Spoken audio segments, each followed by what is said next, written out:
Today we are going to start with distribution of IQ, and as you can see below in this table there are various ranges given, and according to that ranges description are given. So IQ range of below 70 is termed as mentally challenged, and we have 2.2 percentage in general population. Then 70 to 79 range of IQ, it is termed as borderline, and we have 6.7 percentage in general population. Then we have 80 to 89, that is dull normal, and it is 16.10 percentage in general population.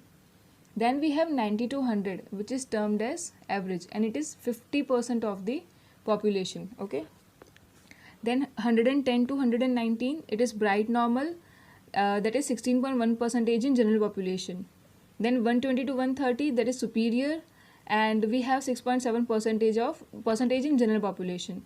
Then we have 130 and above, which is termed as gifted intelligence, and it is 2.2 percentage in the general population. So if you have noticed, there is a pattern in this range. So this is the average range in which 50% of the population falls, and below this range and above this range there is a pattern. So you see one deviation below average, that is 16.1, and one deviation above average, that is 16.1. Then two deviation 6.7, 6.7, 2.2 and 2.2.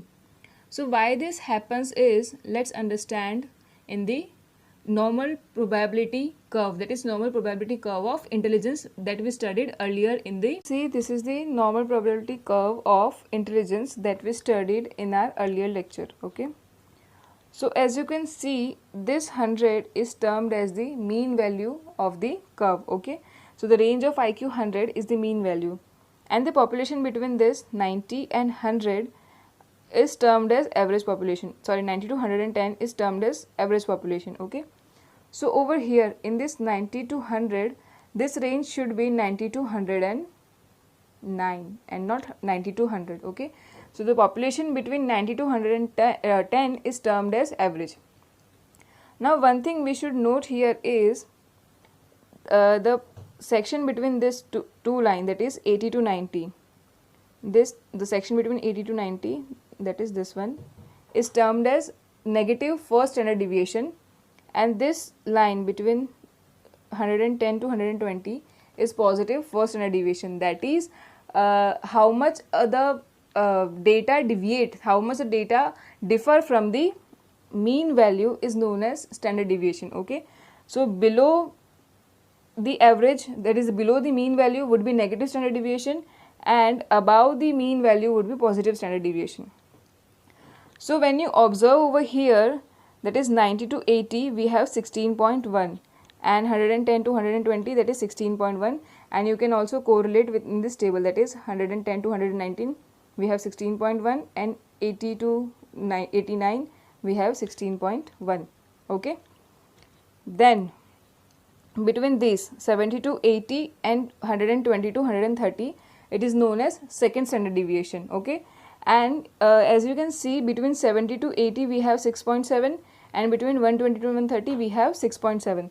So you can relate in this table, that is 120 to 130 6.7, and 70 to 79 6.7. Okay, then below this 70, just a minute, below this 70 and above this 130 we have 2.2.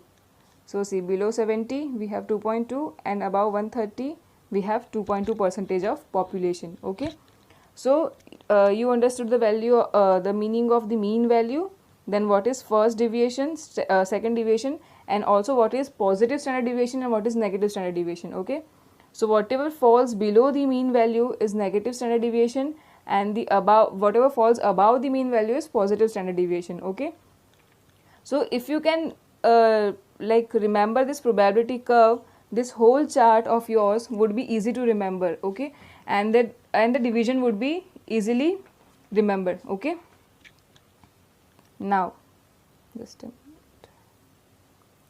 So in this chapter we are going to study in detail, that is the gifted one, that is above 130, and the mentally challenged, that is below 70. Okay, so the first one is the gifted one. So here is the nature and identification, like means what is the nature of the gifted intelligence and how we can identify it. Okay, so for gifted intelligence, we often use words like genius, talented, extraordinary, etc. Okay. So what does a gifted person is known as? The person having a very high and exceptional mental ability and which he has gained through the heredity. Such person is termed as gifted person. So here you have this define. A person having very high or exceptional mental ability through heredity is called a gifted person. Okay. And there are many psychologists and they have given many different definitions for that. And such talent can be seen in all people from different social, economic strata and cultural groups. It means that a gifted person can be from any social economic strata and from any cultural groups.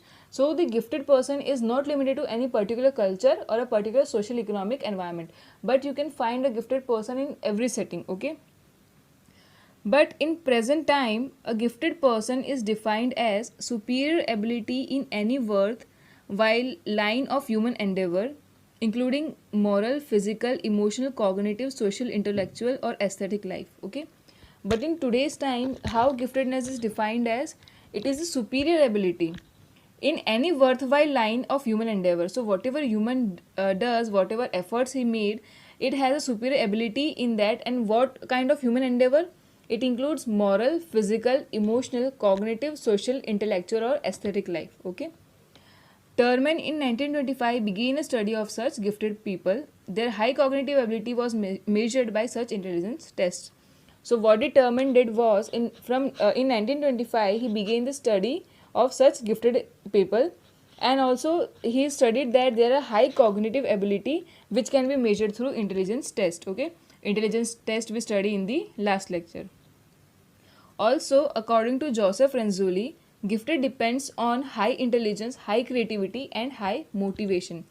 Over here, what you need to understand is these three terms: high intelligence, comma, high creativity, and high motivation. So, according to Joseph Renzulli, a gifted person has three things, that is high intelligence, he is highly creative, and he has high motivation. Okay, let us understand it with a Venn diagram. So in 9th or 10th, you must have studied the Venn diagram. So if I name it as circle A, circle B, and circle C. So this portion that is termed as giftedness is the intersection of A and B, A, B, and C. That is A intersection B, intersection C. Okay.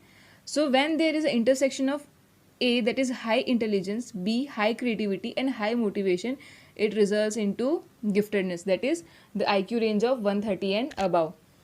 Okay. So this concept was given by Joseph Renzulli. Then there are merely having cognitive abilities is not giftedness, but the nature and organization of abilities compose giftedness. Okay. So it is also said that just having the cognitive abilities, that is having the highly mental abilities, is not giftedness, but you need to have the nature and organization of such abilities. You must compose a nature and organization of such abilities to term it as giftedness. Okay. And also the person with giftedness have high self-efficacy and self-esteem. So self-efficacy, if you want to write, you can write it as believe in his or her capacity to execute behaviors necessary to produce specific performance attainments. Okay. So if you want to write, you can pause the video and write self-efficacy means believe in his or her capacity to execute behaviors necessary to produce specific performance or attainments. So what does self-efficacy means is how well one can execute courses of action, means how he can do a courses of action that is required to deal with a particular situation. Okay. So the person having the giftedness are they have high self-efficacy and self-esteem. Okay. Then we have identifying the gifted person. How we can identify a gifted person? So a gifted person can be find out in various ways. There are intelligence tests and achievement tests, and also we can specifically say because of the IQ score, that is if a person have IQ of 130 and above, it is considered as giftedness. But recently following type of data are also taken into consideration, that is following type of data for giftedness.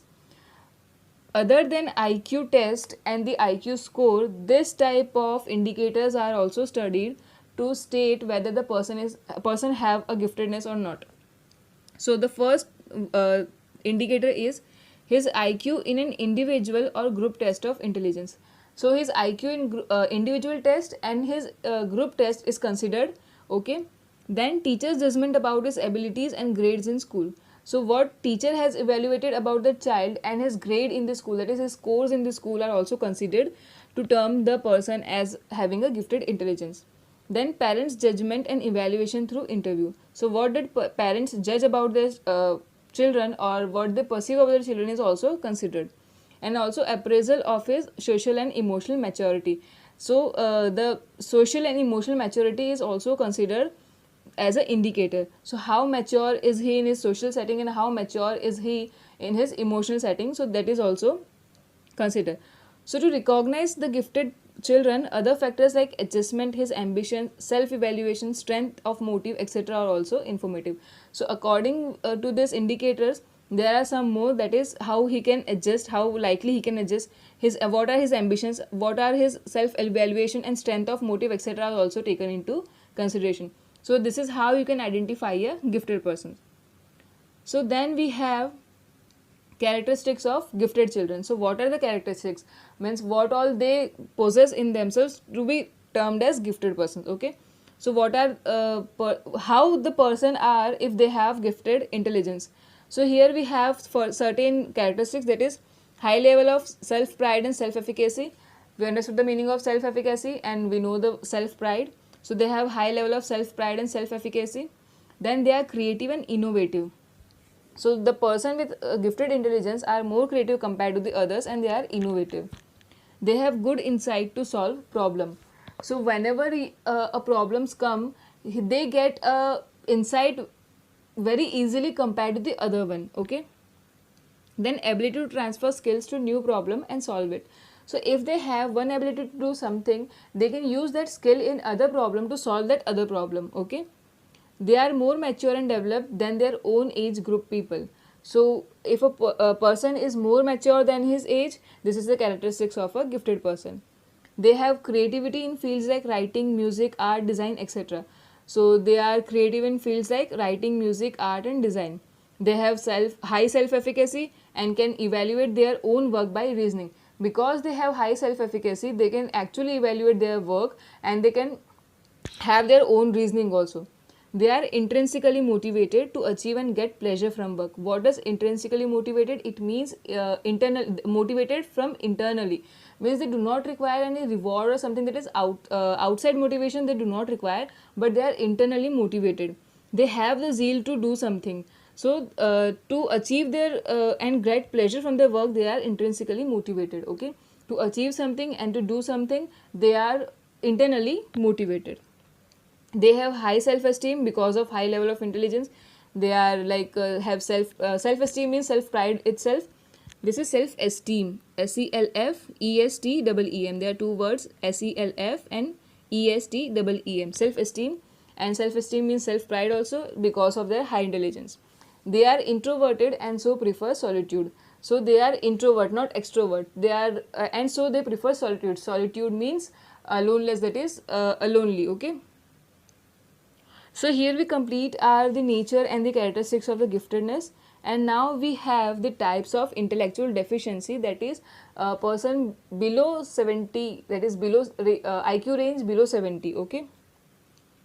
So intellectual deficiency is called a mental retardation. What does retardation word means over here? Retardation word means is the ability to change, the process of slowdown of ability to change. So what does mental retardation means? Process of slowdown of mental change. Okay, so if you have, means the person have a slow rate of change in his mental abilities, that person is known as mental retard, and such intellectual deficiency is called as mental retardation. Okay. As intelligence of such children is very low, they face a variety of additional challenges from the environment. As we know, a normal human also faces challenges in environment, but a person having a mental retardation, or that is a person having intellectual deficiency, has more challenges to face with his environment. Now, according to American Psychiatric Association 1968, that is APA 1968, has defined mental retardation as an intelligent test performance which is 2 or more standard deviation below the mean. Okay, so what does APA states as mental retardation as an intelligent test performance? So a person must have conducted an intelligent test and whose performance has been derived, which is 2 or more standard deviation below. We studied just now in the normal probability curve, that is 100, and we have these two lines. So okay, over here, so this is first standard deviation, second standard deviation. Over here also we have first standard deviation and second standard deviation. So for intellectual deficiency we know that it is below mean level. Okay, so the 2 or more standard deviation below, this is first standard deviation and second standard deviation. So below that, 2 or more below that mean over here. Okay, so 2 or more standard deviation below mean accompanied by limitation in adaptive functioning.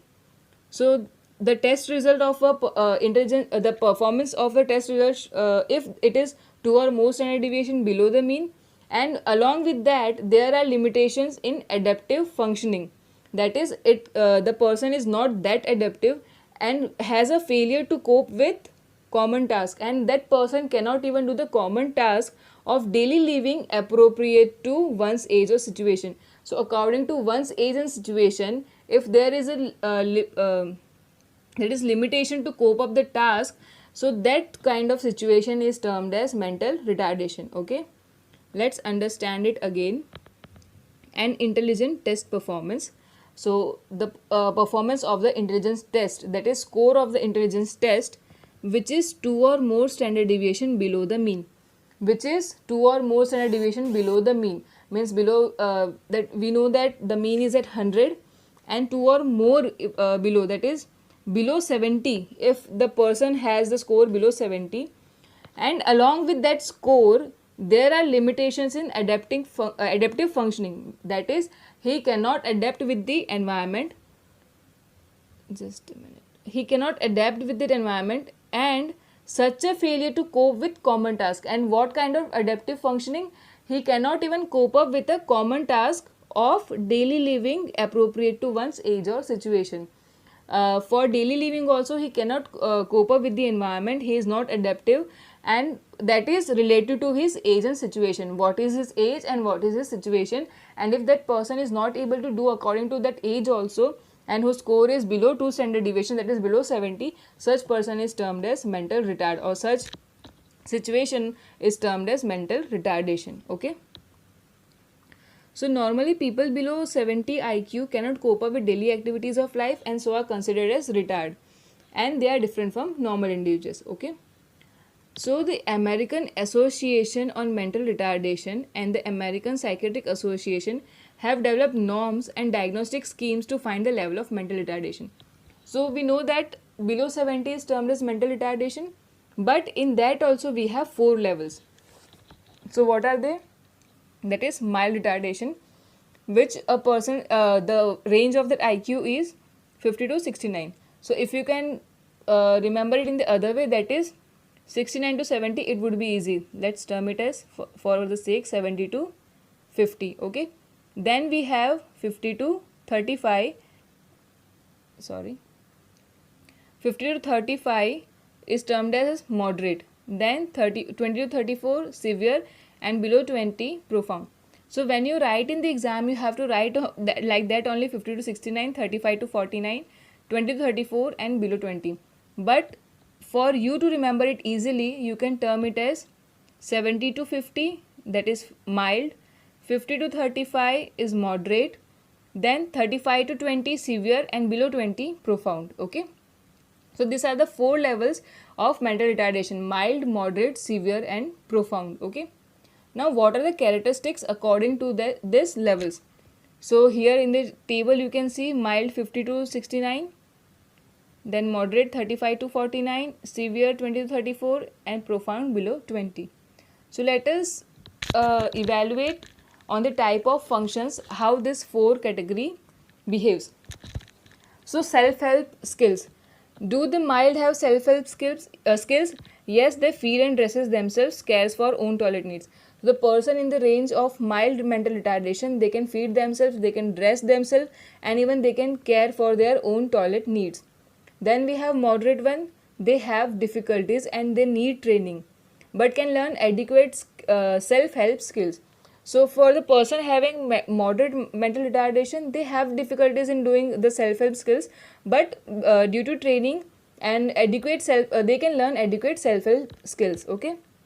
Then there is severe, they have partial skills, some can care for limited personal needs. So they have some kind of skill, self-help, while others they do not have.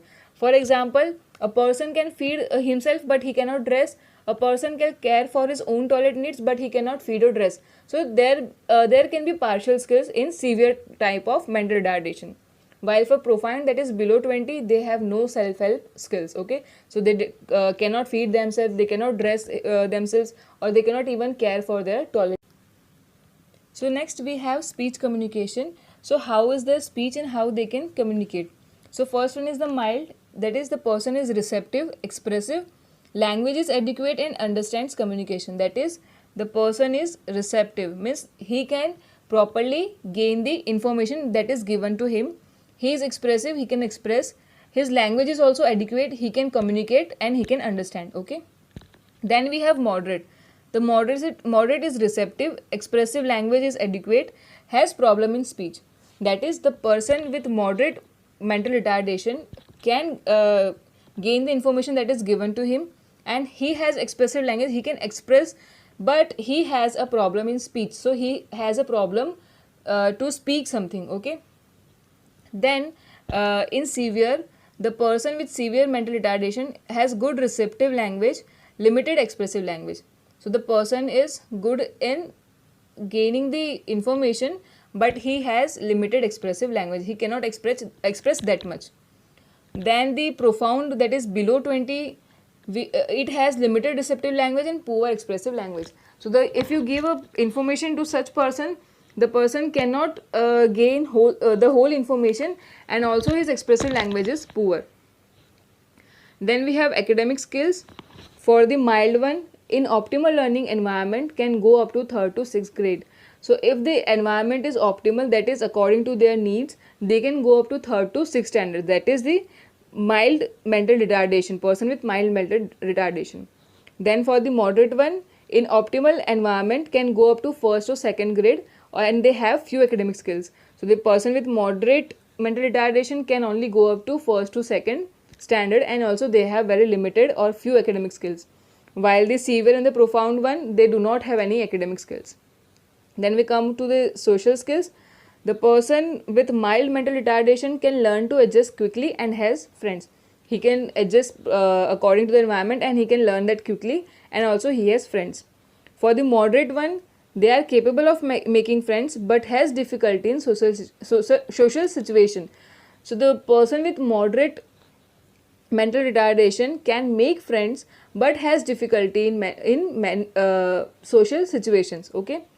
While for severe and profound, they cannot make friends and have no social interactions. And the same goes for the profound, no interactions and not capable of having real friends. So they do not have friends also, and they do not cope up with social activities. Then we have vocational adjustment, that is vocational is related to the profession or the job. So for a mild retard person, that is he can do a job in semi or competitive environment, but the work that he does is of unskilled work. Okay, that is the unskilled work he can do, and that also in competitive to semi competitive environment. While the person with moderate mental retardation can work in sheltered environment. So he needs an environment that is sheltered, which is not competitive or which is not even semi competitive, and he usually needs consistent supervision. So under supervision, the person with moderate mental retardation can have a vocational ability. Then for the severe and the profound, there is no such vocational adjustment. So they do not have any employment, and they do not have skills to do the job.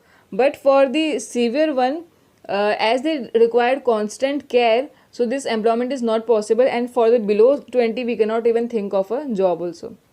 Then adult living, for the mild one, they usually get married and they have even children. but if they have any stress, they need help regarding that time. Then we have moderate mental retardation, usually does not marry or have children, but it is and that person is dependent. So moderate mental retard person generally do not marry and they do not have children, and also they are dependent on some other person. While the severe one, there is no marriage or no children and is always dependent on others, same as the moderate one, but over here in the severe one their lifespan is shorter, means they do not live that long. Okay, and for profound, that is below 20, nothing is possible. So the IQ ranges mentioned above for various levels of deficiency are not to be taken rigidly. So the bifurcation of the mental retarded person, or that is IQ ranges mentioned above of the various levels of deficiency are not taken rigidly, means they are not the whole and firm the bifurcations. But how does the individual perform in his daily life is also important in determining whether he is mildly, moderately or severely profoundly deficient in intelligence. So rather than this means along with this bifurcation, we need to see his how the individual perform his daily life to ascertain that the person is mildly, moderately or severely profoundly mentally retarded. Okay, and the final decision about level of retardation is based more on a person's skill in functioning in daily life rather than the IQ. And what majorly bifurcates the four level is the person's skill and functioning in daily life rather than the IQ score. So how that person works in his daily life is more important than the IQ score to differentiate in the four levels of the deficiency. Okay, so here we complete our third chapter. So if you have any doubt in any video, you can comment on that particular video and I will try my best to make it easy for you to understand. Okay.